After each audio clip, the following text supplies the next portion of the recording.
नमस्कार आउ एक विषय सहित आपनको स्वागत जनाऊँगी।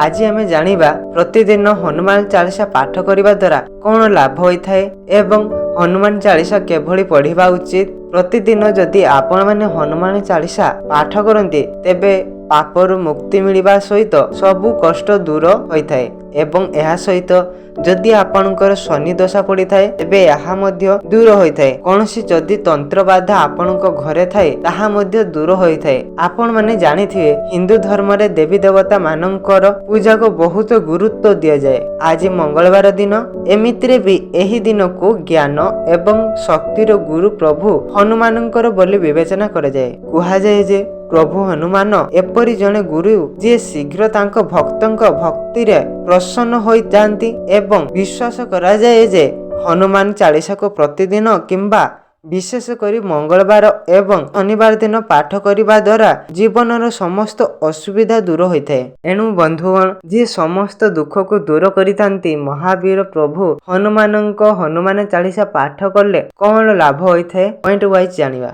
मनरु भय प्रथमे दूर होता है। जो लोकंक राति रे भयभीत हुअंती सेमाने शोइबा पूर्वरु प्रतिदिन हनुमान चालीसा पाठ करने उचित। भयानक स्वप्न एवं चिंताधारा मुक्ति पाइबा सहित यह मानसिक शांति प्रदान करिथाए। यह परे नकारात्मकता दूर होबो। संकट मोचन प्रभु हनुमानंकर चालीसा पाठ करने द्वारा घरे थिबा नकारात्मक शक्ति दूर होइथाए। यह सहित जेउ काम अटकी रहिथाए ताहा मध्य आरंभ होइथाए। जदि आपणकर 7.5 रो प्रभाव हेउची तेबे यह मध्य कम होता है एवं यह मध्य होई न थाए। 7.5 प्रभाव माने शनि दशा जदि पड़ी थाए आपणकर जदि कौनसी व्यक्ति उपरे शनि देवंक 7.5 चालुची तेबे से प्रतिदिन हनुमान चालीसा पाठ करने उचित। यह 7.5 प्रभाव को ह्रास करिथाए। धार्मिक ग्रंथ रामायण अनुଯାयी जेतेबेले पवन पुत्र प्रभु हनुमान शनिदेव को रावणर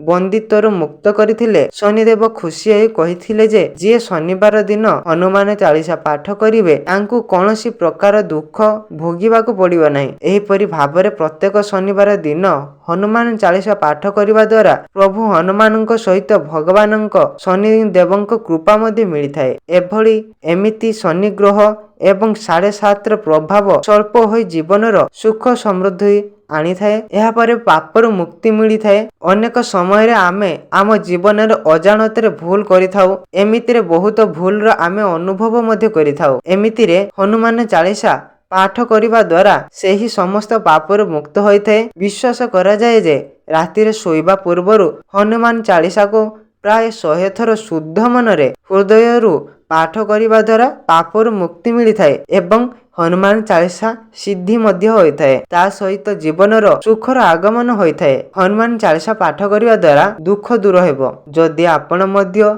निज जीवन रे निराश अछंती जदि आपणक अनेक असुविधा एवं कष्ट घेरी रहिछंती तो राति रे सोइबा पूर्वरु हनुमान चालीसा पाठ करने अत्यंत शुभ होइथाए। यह करने द्वारा प्रभु संकट मोचन हनुमान प्रसन्न होइथांती। ता सहित निज भक्तंकर समस्त दुख दूर करिथांती बल एवं बुद्धि प्रदान करती। हनुमान चालीसा प्रतिदिन पाठ करने द्वारा बुद्धि तीक्ष्ण होता है। यह व्यक्ति को आभ्यंतरीण गुण गुड़िकरे अनुभव देखाई थाए। एमितिरे शक्ति एवं वृद्धि बढ़ी थाए। व्यक्ति भितरे थिबा गुण गुड़िक प्रकाश पाई थाए। व्यक्ति सहित शक्तिशाली अनुभव करि थाए। ता सहित जीवनर मध्य सठिक पथरे चलती मानसिक शांति पाइबे। हनुमान चालीसा पाठ करने द्वारा जदि कौनसी कथा को नहीं मनरे आपणकर विभ्रांत किंबा व्यवित्र हुए तेबे हनुमान चालीसा पाठ करने द्वारा अत्यंत लाभदायक होता है एवं यह द्वारा मनर भय दूर होगा सहित मानसिक शांति मध्य मिलिथाए। ता सहित संकट सहित लड़िबा एवं तार सम्मुखीन करिबा पई आपण को शक्ति प्रदान होइथाए। परे हनुमान चालीसा को केमती पाठ करबा उचित। जदि आपण माने हनुमान चालीसा को पाठ करूजंती तेबे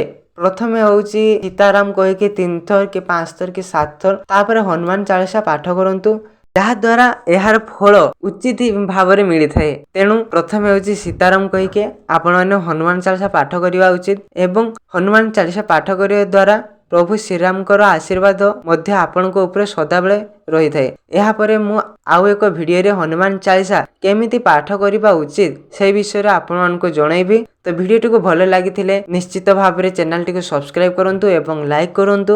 ଧନ୍ୟବାଦ।